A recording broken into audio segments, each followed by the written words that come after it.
Thank you for your interest in environmental medicine and for your response from the last webinar that we did on this. So a number of people sent in questions, and in this one, we're going to talk about what I know about the answers for these questions. So I'll just read them one by one and give you my best assessment. Number one, what are a few clues that I might be dealing with toxic overload? That's a great question. And as I've been teaching doctors literally all over the world on how to practice environmental medicine, I've kind of broken the categories of people suffering from environmental toxicity into three categories. And by the way, this will answer a couple of the other questions people have asked.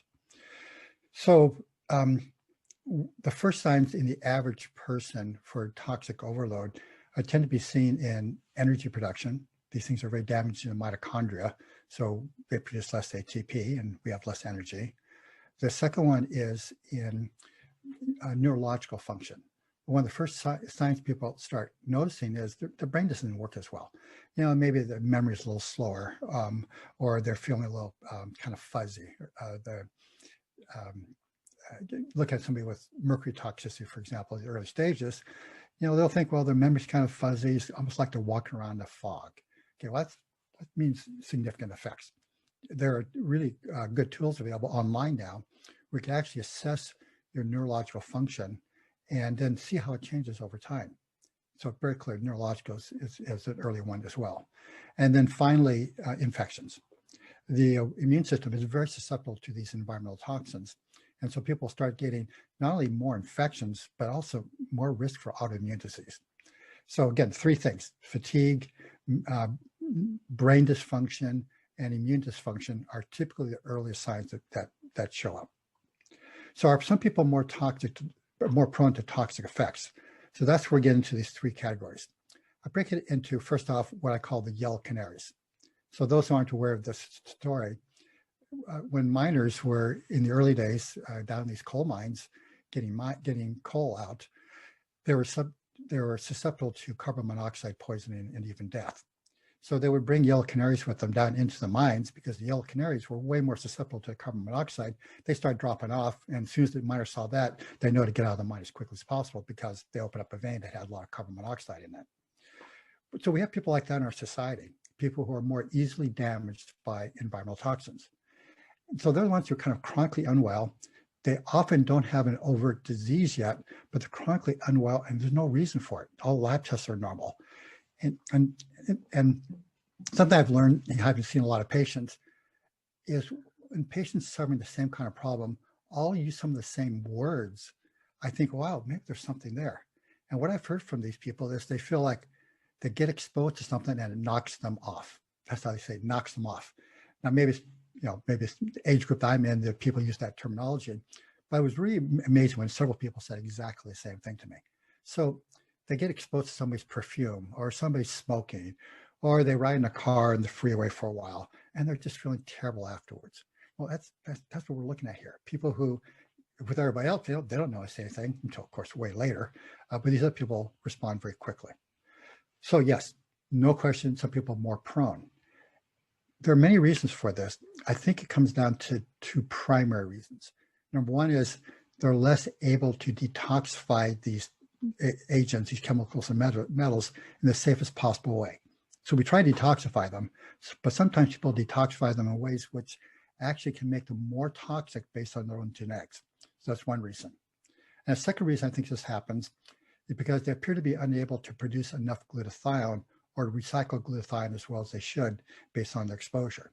So one of the things our smart body does is when we're exposed to environmental toxins, we increase the recycling of glutathione because glutathione plays a huge role in our bodies to protect us from the damage from these toxins and get them out of our body more quickly. Well, it turns out these people who I would call the yellow canaries, because of the genetics, don't produce as much glutathione and don't recycle as well. And in the phase 2 conjugation with glutathione, it doesn't work as well either. Okay. Third question, is this the new problem or has been with us for a long time? Okay. So that's another very good question. First off, humans have known for a long time that heavy metals poison us. And we've known for a long time, for example, that the Roman civilization apparently died primarily because of lead poisoning from the aqueducts that they produced. Okay, so that's been well known. If you look in Sweden has had a metal mining mine since around 1200. I've seen some say maybe as early as 1000, some as late as 1300. But anyway, a long time ago, hundreds of years ago, they were putting metals into the environment. So known toxicity. So for the metals, toxicity has been known. And with the chemicals, remember, we learned about DDT and we started banning it over 40 years ago. We learned about PCBs, started banning them over 40 years ago. So the good news is that we've had some awareness.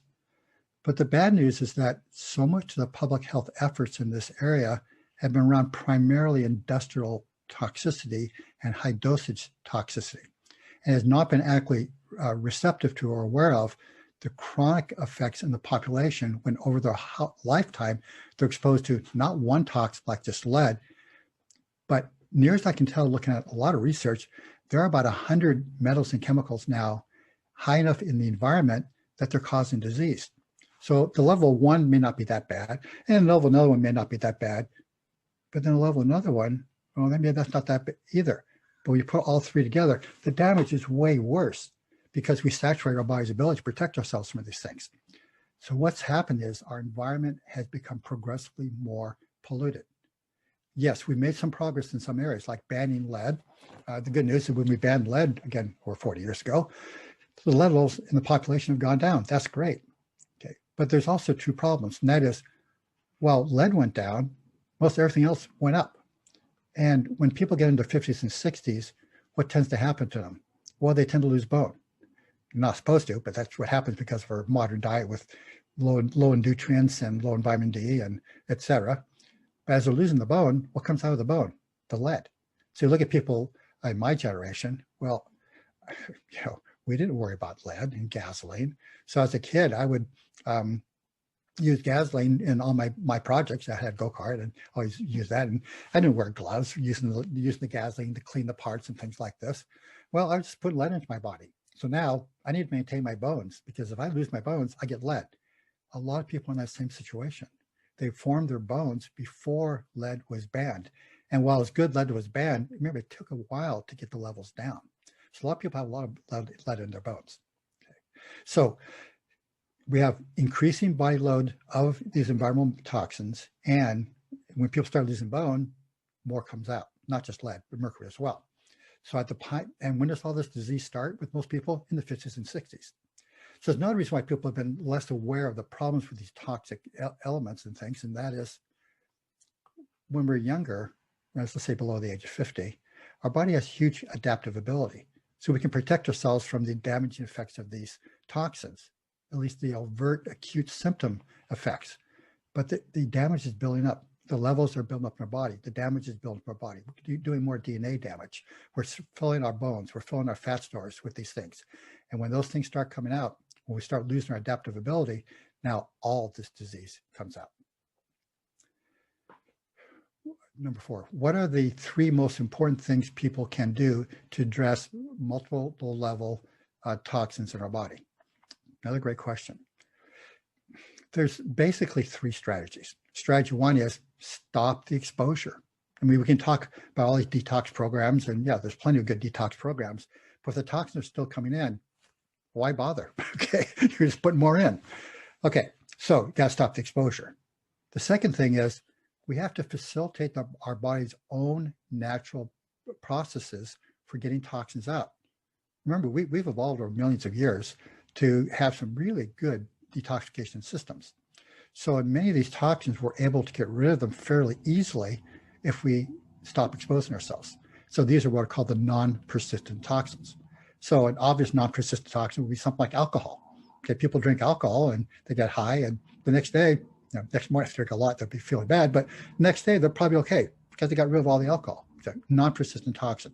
The bisphenols, like bisphenol A, non-persistent toxin. These things the body can get rid of in hours to days, not a big problem. But many of these other toxins are persistent toxins. They're persistent because they are typically either heavy metals we were not exposed to as we evolved as a species, like lead and cadmium, or they're man-made molecules that were designed to be difficult to break down by biological systems. So they become what are called persistent organic pollutants, or POPs for short. So these things have half-lives measured in months to years, and we're looking at PCBs, decades. There are some PCBs that take over 20 years for a half-life to get rid of. What does that mean? It means it takes 20 years to get rid of them, get rid of half of them. And so the toxicologist will say, well, you need 4 half-lives to get rid of something. So if you go out and eat farmed fish, which is high in PCBs, some of those PCBs will take the rest of your life to get rid of. So got to stop the exposure. And we have things like the persistent toxins. Now we have to get into the third category, and that is specific intervention to get rid of the toxins. Let's go back to the second category. Remember, first category, avoid. Second category, support the body's own natural mechanisms. So in order to do that, we need to make sure the nutrients needed for those detox pathways to work properly. So that means in the liver, you need plenty of B vitamins and iron. So women, if you're anemic from menstruation, you're not going to be able to make your detox enzymes as well because there's not enough iron there for them, because they're based on the phase 1 are all iron-based detox enzymes. But there's also the other issue, that is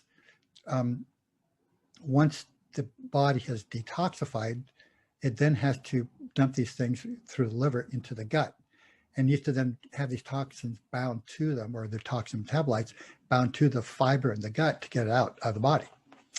Well, those systems evolved when we were consuming 100, 150 grams of fiber a day. Now we consume 15 to 20 grams of fiber a day. So we've sabotaged a key detox system for the body. So how do we help with that? Well, fiber. By taking fiber, we can help the body get rid of these things more effectively by supporting what the body's trying to do anyway. And the third category then is specific interventions based on the toxin people are exposed to. So 3 most important things people can do: stop the toxins, take more fiber, and the third thing I recommend is a supplement called N-acetylcysteine, or NAC for short, typically 500 milligrams once or twice a day. And the reason for that is that this increases the production of glutathione in the body, and glutathione is the most important molecule in the body for both protecting us from toxins and for getting them out of the body. Number 5, I took your advice and got a MERV 13 air filter for my home. But I live in a big city, so what do I do when I'm outside? Great question and of concern. When I'm out, driving around or bicycling around or motorcycling around, which is my favorite of all, I see people jogging on the side of highways. Folks, that's not a good choice, because next to highways, you have all the toxins being released by the vehicles going by, and it puts them right into the body. So if you're going to be going outside, well, I suppose you could wear a mask. And what I recommend is, when you're outside, avoid the freeways, avoid the toxic areas. And when you're in the city, well, at least go to a park and exercise in the park, because those trees are getting rid of toxins, and they put a lot of the good, you might say, molecules into the air to help protect us. But it's a valid concern. If you're going to be exercising, don't exercise in an area where there's a lot of toxins in the air. So by the way, good for you for getting a MERV 13 air filter for your home. It's really remarkable how much it's improved our home air quality. Number 6, well, same kind of question. Should I be concerned about exercising outside when air pollution levels indexes are high? They are more often high where I live than not. What can I do? Sorry, folks, you should not be exercising where there's a lot of toxins. So you need to go to if you have to be in the city and can't get out of it, you need to go to a facility that's doing a proper job of cleaning the air and exercising there. I wish I could tell you, give you an easier answer, but I don't think so. Either you wear a mask or you avoid it, because you will be indeed bringing a lot of toxins into your body. You mentioned mercury, but focused on lead and arsenic. What can I do to reduce my mercury toxicity load? P.S. I had mercury fillings. Okay.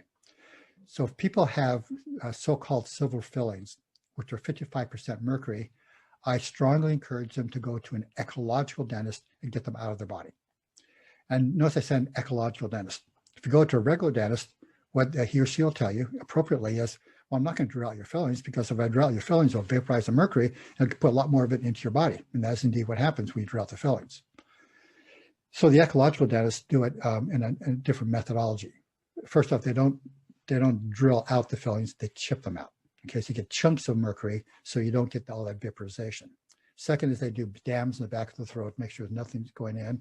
They use a lot of air filtration to make sure that as the mercury is being released, because it will be released, just less, make sure it's being cleaned out as quickly as possible. And some will even give people IV agents like vitamin C, so that if it does get into the body, it can be neutralized as well as quickly as possible. So now, if you already have mercury, here's something that's pretty interesting. So mercury is one of those persistent toxins, but not near as bad as lead and cadmium. In mercury, the half-life in the blood is at 1 to 3 months. It's unclear. Research is not clear on this, but it's around 1 to 3 months. And when it gets to the bone, of course, then it's much, much longer. So here's a study. I found this in animal research, and I found one human study. I hope there's more. I haven't looked the last couple of years. But they looked at how much mercury does the body get rid of every day.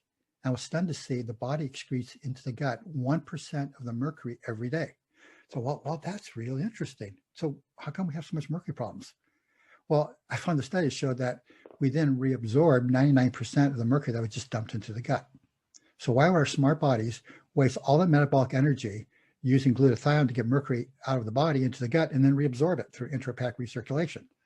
Well, going back to what I said before, because there's no fiber there. We have this mechanism. Yeah, we've been exposed to mercury. We ate fish. Okay. So, yeah, okay, we got to get rid of mercury. We have a mechanism for getting rid of mercury, and we sabotaged it by not consuming enough fiber. So with mercury, fiber is incredibly important. And once again, I'll go back to good old N-acetylcysteine. So NAC, interestingly enough, binds to methylmercury in the body. So the NAC itself, when it gets into the body, it binds to methylmercury. That's the kind of mercury you get from fish and gets it out through the urine and some through the gut as well. So NAC is very good at helping get rid of methylmercury.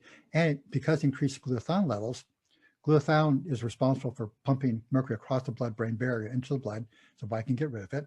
And it's also responsible for helping the liver get rid of the mercury. So glutathione is incredibly important. So it comes down to get rid of the filling safely, take fiber, and take NAC. If you can go to a healthcare professional who can prescribe to you oral DMSA, you can speed up that process. And my protocol for that is I recommend that people with high levels of mercury or lead take 250 milligrams of DMSA every third day. So it's something you can talk with your doctor about. But remember, when you're taking that DMSA, you've got to increase the fiber in the gut to make sure that as the mercury is being excreted, you can get rid of it more effectively. Let's see, number 8. What about aluminum? I read in today's Practitioner that aluminum in the brain is linked to Alzheimer's disease, multiple sclerosis, and autism, and that human exposure to aluminum is increasing. This one's complex. I took a deep dive into this a few years ago, and the research was very incomplete. Now, what is known is that if you look at like in Alzheimer's disease, you have something called these neurofibril tangles in the brain. You do a biopsy of those things, and sure enough, they're full of aluminum. But it's not clear if aluminum caused it or whatever was the damaging process going on in the brain at that time, it made it easier to deposit aluminum in that area. It's unclear at this point. So yes, there is clear statistical correlation between aluminum in the brain and these various neurological conditions. But we then look at aluminum exposure, air, water, food, etc. Correlations are not there, or to say they're inconsistent. So the only one I'm pretty sure about is water. So research shows that if there's a lot of aluminum in the water, there is a correlation with Alzheimer's disease. But that was the only one I found that was very strong. Now, let me be very clear. I'm not saying having aluminum in a person's body is good. It's not. We should avoid all these things. But it's also important that we focus on the ones which are having the biggest impact. So when I look at Alzheimer's disease, the pesticides, the neurotoxic pesticides, have way stronger research that they are the real problems, not the aluminum. But I can't say it's not the aluminum, okay? I should say, let me restate that. It's very clear that the pesticides are the major problem. It's not clear whether aluminum, how big a problem aluminum is. Okay, and the final one, where can I learn more about toxins? Well, very simple for there. So first off, you got here my book, The Toxin Solution, which I wrote for consumers. And what I do in that book is I say to people, here's how toxins are causing all this disease in your body. Here's where it's coming from. You got to avoid them. And now let's get your gut functioning properly. Let's get your liver functioning properly. Let's get your kidneys functioning properly. So our normal mechanisms for detoxification are working properly. And now let's go on to an intense detox program like saunas, for example. Now for healthcare professionals, we have this textbook here I wrote with one of my brightest graduates, Dr. Walter Crinion, and that book, Clinical Environmental Medicine, is for the healthcare professionals, where we kind of take my toxin solution book the next step. And when that's put in all this research and all this data for the healthcare professionals. There's plenty of research on my toxin solution, but the textbook is way more detailed. So we talk about how exactly do these toxins cause damage? Where are they coming from? How do you measure in people's bodies? How do you get them out? So we have some more intense protocols. So I hope you found this useful, and I hope we'll have more opportunities to discuss this huge problem we have. We suffer the highest burden of chronic disease in every age group ever in human history, primarily because of environmental chemicals and metals. So let's get these things out of our bodies and let's improve our health. Thanks for your attention.